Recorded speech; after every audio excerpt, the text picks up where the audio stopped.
আর নতুন বছরকে আমরা স্বাগত জানাই, এই কারণে আমরা বুদ্ধ স্নান করি। আর পুরাতনের আমাদের দুঃখ যতটুকু আমাদের বেদনা আছে, কষ্ট আছে, এগুলো আমরা বাদ দিয়ে নতুন বছরকে আমরা স্বাগত জানিয়ে বুদ্ধর কাছ থেকে আমরা প্রণাম নিয়ে আমরা বুদ্ধ স্নানটা করে থাকি।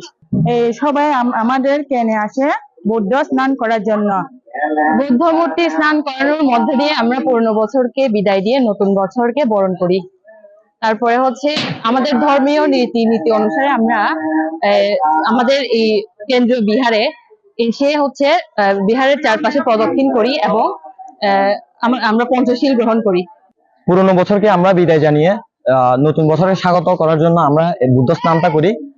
আমরা আসার সাথে সাথে হচ্ছে প্রদক্ষিণ করি, যেটা আমাদের কাছে খুবই ধর্মীয় একটা উৎসব, এবং এর সাথে সাথে হচ্ছে বাঙালিদের নববর্ষের উৎসব একসাথে উদযাপিত হয় সবগুলো। তো এই আমাদের পহেলা বৈশাখে আমরা বিভিন্ন গ্রাম থেকে এখানে বুদ্ধ স্নান করার জন্য আসি। এখানে আমাদের বিভিন্ন পাড়া থেকে যারা আসেন এখানে পূজা করি, বিভিন্ন মানুষও এখানে আনাগোনা হয় এবং সুন্দর অনুষ্ঠান পরিচালিত হয়। আমরা যারা বৌদ্ধ ধর্মাবলম্বী আছি সবাই প্রতি বছর বছরের প্রথম দিন অথবা দ্বিতীয় বা তৃতীয় দিন পর্যন্ত এই জ্ঞান পাকানো হয়ে থাকে মূলত।